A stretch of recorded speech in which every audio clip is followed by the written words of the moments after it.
എൻ്റെ പേര് റോഷ്നാര. ഞാൻ ലേൺവേസിലെ സോഷ്യോളജിയുടെ മെൻറ്ററാണ്. സോ നമ്മൾ ഇന്ന് നോക്കുന്നതെന്ന് പറയുന്നത്, ഇന്നത്തെ സെക്ഷൻ എന്ന് പറയുന്നത്, നിങ്ങൾക്ക് എക്സാം ആയി ടേം ആൻഡ് എക്സാമിനേഷൻസ് ആയിട്ടുണ്ട്. അപ്പോൾ ടേം ആൻഡ് എക്സാമിനേഷൻ ആകുമ്പോൾ നിങ്ങൾക്ക് എവിടെ പഠിച്ചു തുടങ്ങണം, അല്ലെങ്കിൽ ഏത് ടോപ്പിക്ക് കൂടുതൽ ഫോക്കസ് ചെയ്യണം എന്നുള്ള പലതരം ഡൗട്ടുകളുണ്ട് അല്ലേ. അപ്പോൾ ആ ഡൗട്ടുകളൊക്കെ ക്ലാരിഫൈ ചെയ്യുക എന്നുള്ളതാണ് ഈ ഒരു സെക്ഷൻ കൊണ്ട് നമ്മൾ ഉദ്ദേശിക്കുന്നത്. സോ നമുക്ക് സെക്കൻഡ് ഇയറിനകത്ത് പഠിക്കാനായിട്ടുള്ള പേപ്പേഴ്സ് എന്ന് പറയുന്നത്, ടോട്ടൽ പഠിക്കാനായിട്ടുള്ള പേപ്പേഴ്സിൻ്റെ എണ്ണം എന്ന് പറയുന്നത് 6 കമ്പൽസറി പേപ്പേഴ്സാണ് നമുക്ക് പഠിക്കാനായിട്ടുള്ളത്. അതോടൊപ്പം തന്നെ അഡീഷണൽ ആയിട്ട് വരുന്ന എലക്റ്റീവ് പേപ്പേഴ്സ് ഉണ്ട്. അതായത് സസ്റ്റൈനബിൾ ഡെവലപ്മെൻറ്റും ഗവേണൻസും എന്ന് പറഞ്ഞിട്ടുള്ള പേപ്പേഴ്സ് ഉണ്ട്. ഇനി അത് കൂടുതലായിട്ട് ഫോക്കസ് കൊടുക്കേണ്ട ഏരിയാസ് ഏതൊക്കെയാണെന്ന് ചോദിച്ചു കഴിഞ്ഞാൽ, second year BA sociology papers ആയിട്ടുള്ള കമ്പൽസറി പേപ്പേഴ്സ് ആയിട്ടുള്ള കോർ കോഴ്സ് പേപ്പേഴ്സ് തന്നെയാണ് കൂടുതൽ ഫോക്കസ് കൊടുക്കേണ്ടത്. അതായത് BSOC 105, 106, 107, 108, 109, 110 എന്ന് പറഞ്ഞിട്ടുള്ള ഈ പേപ്പേഴ്സൊക്കെയാണ് കൂടുതലായിട്ടും ഫോക്കസ് കൊടുക്കേണ്ടത്. ഇതിനകത്ത് BSOC 105 അതായത് political sociology, BSOC 106 sociology of religion, BSOC 107 sociology of gender, BSOC 108 അതായത് എക്കണോമിക് സോഷ്യോളജി, BSOC 109 അതായത് സോഷ്യോളജി ഓഫ് കിൻഷിപ്പ്, പിന്നെ BSOC 110 അതായത് സോഷ്യൽ സ്ട്രാറ്റിഫിക്കേഷൻ. ഇത്രയും പേപ്പേഴ്സാണ് നമ്മൾ കൂടുതൽ ഫോക്കസ് കൊടുത്ത് പഠിക്കേണ്ട പേപ്പേഴ്സ്. ഇനി ഈ പേപ്പേഴ്സിൻ്റെ എല്ലാം മൊത്തത്തിലുള്ള ഈ കമ്പൽസറി പേപ്പേഴ്സ് ആയിട്ടുള്ള ഇത്രയും 6 പേപ്പേഴ്സ് എന്ന് പറയുന്നത് ഈക്വൽ ഫോക്കസ് കൊടുത്ത് പഠിക്കേണ്ട പേപ്പേഴ്സാണ്. ഇതിൻ്റെ എല്ലാം ക്വസ്റ്റ്യൻ പാറ്റേൺ എന്ന് പറയുന്നത് ഏതാണ്ട് സിമിലർ ക്വസ്റ്റ്യൻ പാറ്റേൺ ആണ്. അതായത് 3 മണിക്കൂറിലാണ് എക്സാം നടത്തുന്നുണ്ടാവുക. ആ 3 മണിക്കൂറിൽ 100 മാർക്കിൻ്റെ ചോദ്യമായിരിക്കും ഉണ്ടാവുന്നത്. കാരണം നമ്മൾ എഴുതുന്നതെന്ന് പറയുന്നത് 70% മാർക്ക് നമ്മൾ ഇതിൽ നിന്ന് വരുന്നത് നമ്മൾ റിട്ടൺ എക്സാമിൽ നിന്ന് എടുക്കുന്ന മാർക്കാണ്. ബാക്കി 30% നമ്മുടെ അസൈൻമെന്റിൽ നിന്ന് കാൽക്കുലേറ്റഡ് ആയിട്ടാണ് ആ 100% മാർക്ക് നമ്മൾ ടോട്ടൽ മാർക്ക് ഷീറ്റിൽ വരുന്നത്. പക്ഷേ ഇവിടെ എക്സാം നമ്മൾ 100 മാർക്കിനായിരിക്കും എഴുതുന്നുണ്ടാവുക. ഇതിൽ നിന്ന് 70% ഇഗ്നു എടുത്തോളും. സോ ഈ പറയുന്ന 100 മാർക്കിനാണ് നമ്മൾ എഴുതുന്നുണ്ടാവുക. അതിനകത്ത് 5 ക്വസ്റ്റ്യൻസ് ആണ് നമുക്ക് എഴുതാനായിട്ടുള്ളത്. 5 ക്വസ്റ്റ്യൻസ് എന്ന് പറയുമ്പോൾ ഒരു ക്വസ്റ്റ്യന് 20 മാർക്ക് വീതം വെച്ചിട്ടായിരിക്കും ഉണ്ടാവുന്നത്. ഇതിനകത്ത് ഒരു ക്വസ്റ്റ്യൻ നമ്മൾ എഴുതുന്ന സമയത്ത് അതിനൊരു 7-8 പേജസ് എങ്കിലും മാക്സിമം നമ്മൾ എഴുതേണ്ടതായിട്ടുണ്ട്. അതായത് ഇഗ്നുവിൻ്റെ ഒരു സൈഡ് ബ്ലാങ്ക് ആയിരിക്കും. അപ്പോൾ ഒരു പേജിൻ്റെ ഒരു സൈഡ് മാത്രമേ കാൽക്കുലേറ്റഡ് ആക്കുള്ളൂ കേട്ടോ. അപ്പോൾ ആ ഒരു സൈഡ് ഉദ്ദേശിച്ചിട്ടാണ് ഒരു 7-8 പേജസ് എങ്കിലും നമ്മൾ എഴുതണം എന്ന് പറയുന്നത്. അപ്പോൾ ഇങ്ങനെയാണ് പൊതുവേ ആ ഒരു ക്വസ്റ്റ്യൻ പാറ്റേൺ ഉണ്ടാവുന്നത്. ക്വസ്റ്റ്യൻ പാറ്റേൺ ഇങ്ങനെയായിരിക്കും ഈ പറയുന്ന 6 പേപ്പേഴ്സിനും കമ്പൽസറി കോർ പേപ്പേഴ്സിനൊക്കെ ഉണ്ടാവുന്നത്.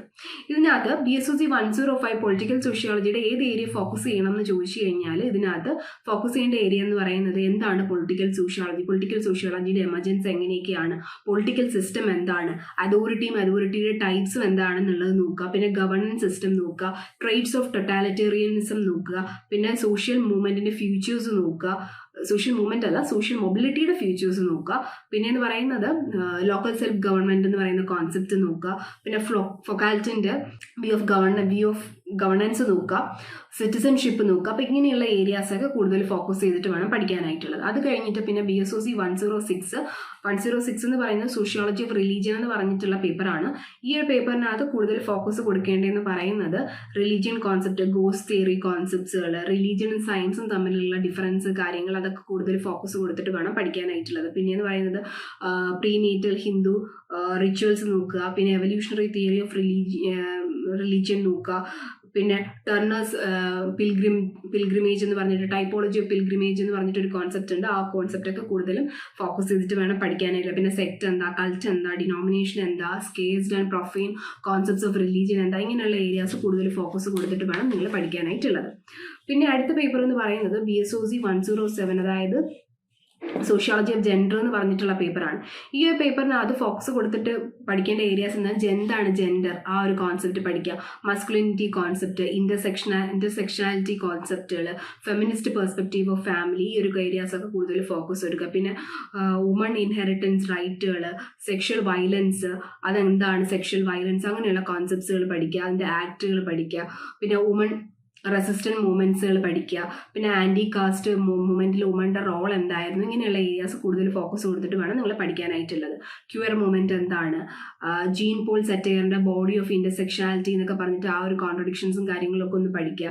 പാട്രിയാർക്കിക്കൽ സെറ്റപ്പ് എങ്ങനെയാണ് വുമൻസിനെ അതൊരു ബാധ്യതയാവുന്നത്, അങ്ങനെയുള്ള ഏരിയാസൊക്കെ കൂടുതൽ ഫോക്കസ് കൊടുത്തിട്ട് വേണം നിങ്ങൾ പഠിക്കാനായിട്ടുള്ളത്. അടുത്തതെന്ന് പറയുന്നത് BSOC 108 ആണ്. എക്കണോമിക് സോഷ്യോളജി എന്നാണ് ഈ ഒരു പേപ്പറിൻ്റെ പേര് വരുന്നത്. ഈ ഒരു പേപ്പറിനകത്ത് കൂടുതൽ നമ്മൾ ആ പൊളിറ്റിക്കൽ സോഷ്യോളജി പഠിച്ചതുപോലെ എന്താണ് എക്കണോമിക് സോഷ്യോളജി എന്നുള്ളത് ഈ ഒരു ഏരിയയിൽ നോക്കുക. പിന്നെ ഫോർമലിസം, സബ്സ്റ്റാൻഷ്യലിസം എന്നുള്ള കോൺസെപ്റ്റുകൾ, ഗിഫ്റ്റ്, റെസ്പ്രോസിറ്റി അങ്ങനെയുള്ള കോൺസെപ്റ്റ്സുകൾ, കാർൽ പോളിയാനിയുടെ കോൺസെപ്റ്റ്സുകൾ, മാർക്ക് ഗ്രാനോവെറ്ററിൻ്റെ സോഷ്യൽ എംപറ്റിനെസ് എന്ന് പറഞ്ഞിട്ടുള്ളൊരു കോൺസെപ്റ്റ് ഉണ്ട്. പിന്നെ മണി എങ്ങനെയാണ് എവല്യൂഷൻ, ആ ഒരു കോൺസെപ്റ്റുകളൊന്ന് കൂടുതൽ നോക്കുക. പെസന്റ് എക്കണോമി, സൊസൈറ്റീസ് നോക്കുക, മോഡ് ഓഫ് പ്രൊഡക്ഷൻസ് നോക്കുക. Asiatic mode of production, feudal mode of production, അങ്ങനെയുള്ള പല മോഡ് ഓഫ് പ്രൊഡക്ഷൻസ് ഉണ്ട്. ആ ഏരിയാസ് ഒന്ന് കൂടുതൽ ഫോക്കസ് കൊടുത്തിട്ട് വേണം പഠിക്കാനായിട്ടുള്ളത്. അപ്പോൾ ഇനി അടുത്ത പേപ്പർ എന്ന് പറയുന്നത് BSOC 109 ആണ്. 109 എന്ന് പറയുന്നത് സോഷ്യോളജി ഓഫ് കിൻഷിപ്പ് എന്ന് പറഞ്ഞിട്ടുള്ള ഒരു പേപ്പറാണ്. ഈ ഒരു പേപ്പറിനകത്ത് ഫാമിലി ടൈപ്സ് എങ്ങനെയാണ്, മാരേജ് ടൈപ്സ് എങ്ങനെയാണ് കിൻഷിപ്പ് സിസ്റ്റം നോർത്ത് ഇന്ത്യയിലും സൗത്ത് ഇന്ത്യയിലും ഉണ്ടായിരിക്കുന്നത്, ഇരാവതി കോർവയുടെ കോൺസെപ്റ്റ് എന്താണ്, ലീഡ ഡൂബയുടെ കോൺസെപ്റ്റ്സുകൾ എന്താണെന്നുള്ളത് നോക്കുക. ജീനറ്റ് ഗ്രാറ്റിസിന്റെ കോൺസെപ്റ്റ് ഓഫ് റിലേറ്റഡ്നെസ് എന്താണെന്നുള്ളത് നോക്കുക. ഇവാൻ പട്രിയാർക്കിന്റെ ന്യൂർ എന്ന് പറഞ്ഞിട്ടുള്ള സ്റ്റഡി ഫോക്കസ്, ആ ഒരു ഏരിയ ഫോക്കസ് ചെയ്തിട്ട് പഠിച്ചിട്ടുള്ളതാണ് ഇവാൻസ് പട്രിയാർക്കിന്റെ. ആ ഒരു ഏരിയാസ് ഒക്കെ ഒന്ന് നോക്കുക. ഫിക്റ്റേറ്റീവ് കിൻഷിപ്പ് എന്ന് പറഞ്ഞ ടേം, അങ്ങനെയുള്ള ടേംസുകൾ നോക്കുക. പിന്നെ മാരേജ് എങ്ങനെയാണ് സൗത്ത് ഇന്ത്യയിൽ ഉണ്ടാവുന്നത്, മാരേജ് എങ്ങനെയാണ് നോർത്ത് ഇന്ത്യയിൽ ഉണ്ടാവുന്നത്, അങ്ങനെയുള്ള കാര്യങ്ങളൊക്കെ കൂടുതൽ ഫോക്കസ് കൊടുത്തിട്ട് വേണം നിങ്ങൾ പഠിക്കാനായിട്ടുള്ളത്. ഇനി അടുത്ത പേപ്പർ BSOC 110 ആണ്. അതായത് സോഷ്യൽ സ്ട്രാറ്റിഫിക്കേഷൻ പേപ്പറാണ്. ഈ ഒരു പേപ്പർ പഠിക്കുന്ന സമയത്ത് നമ്മൾ എന്തൊക്കെ നോക്കുക എന്ന് വെച്ചാൽ കിൻസ്ലി ഡേവിസ് ആൻഡ് മോറിന്റെ സ്ട്രാറ്റിഫിക്കേഷൻ തിയറി നോക്കുക. പിന്നെ മരിയറ്റിൻ്റെ കോൺസെപ്റ്റ്സുകൾ നോക്കുക, ഫോംസ് ഓഫ് മൊബിലിറ്റി നോക്കുക, ടൈപ്സ് ഓഫ് മൊബിലിറ്റി നോക്കുക. കാരണം forms and types of mobility repeated ആയിട്ട് ചോദിച്ചിട്ടുണ്ട്. എല്ലാ ക്വസ്റ്റ്യൻ പേപ്പേഴ്സ് എടുത്ത് നോക്കുന്ന സമയത്തും അതിനകത്തൊക്കെ റിപ്പീറ്റഡ് ആയിട്ട് ഈ ഒരു ക്വസ്റ്റ്യൻ വരുന്നുണ്ട്, forms and types of masculinity എന്നൊക്കെ പറയുന്ന കോൺസെപ്റ്റ്. അപ്പോൾ കൂടുതലും ആ ഒരു ഏരിയാസ് ഒക്കെ ഫോക്കസ് കൊടുത്തിട്ട് വേണം പഠിക്കാനായിട്ടുള്ളത്. പിന്നെ മാക്സിമം തിയറി ഓഫ് സ്ട്രാറ്റിഫിക്കേഷൻ പഠിക്കുക, ഫങ്ഷണൽ തിയറി ഓഫ് സ്ട്രാറ്റിഫിക്കേഷൻ പഠിക്കുക. അപ്പോൾ ഈ ഒരു ഏരിയാസ് ഒക്കെ ഫോക്കസ് ചെയ്തിട്ട് വേണം ഈ ഒരു പേപ്പർ കവർ ചെയ്ത് പോകാനായിട്ടുള്ളത്. അപ്പോൾ നിങ്ങൾക്ക് ഈ ഒരു സെക്ഷൻ കൊണ്ടിട്ട് നിങ്ങൾക്ക് മനസ്സിലായി കാണും ഏതൊക്കെ ഏരിയാസ് കൂടുതൽ ഫോക്കസ് കൊടുത്തിട്ട് വേണം പഠിക്കാനായിട്ടുള്ളത്. അപ്പോൾ ഫോക്കസ് കൊടുത്തിട്ട് പഠിക്കാനായിട്ടുള്ള ഏരിയാസ് പറഞ്ഞു തന്നിട്ടുണ്ട്. ഓരോ പേപ്പേഴ്സിൻ്റെയും ആ ഒരു ഏരിയാസ് മാക്സിമം കവർ ചെയ്തിട്ട് വേണം നിങ്ങൾക്ക് എക്സാമിനായിട്ട് പോകാനായിട്ടുള്ളത്. കഴിവതും ടെൻഷൻസ് അവോയ്ഡ് ചെയ്യുക, ഓവർ സ്ട്രെസ്ഡ് ആവാതിരിക്കുക. വളരെ സിമ്പിളായിട്ട് നമ്മൾ പഠിച്ച കാര്യങ്ങൾ തന്നെയാണ്. മാക്സിമം റിവിഷന് വേണ്ടിയിട്ട് ടൈം സ്പെൻഡ് ചെയ്യുക. പിന്നെ ആൻസേഴ്സ് എഴുതുന്ന സമയത്ത് നിങ്ങൾ നോക്കേണ്ട ഒരു കാര്യം എന്ന് പറയുന്നത് വലിച്ചു വാരി പാരഗ്രാഫ് എഴുതി വെച്ചിട്ട് യാതൊരു കാര്യവുമില്ല.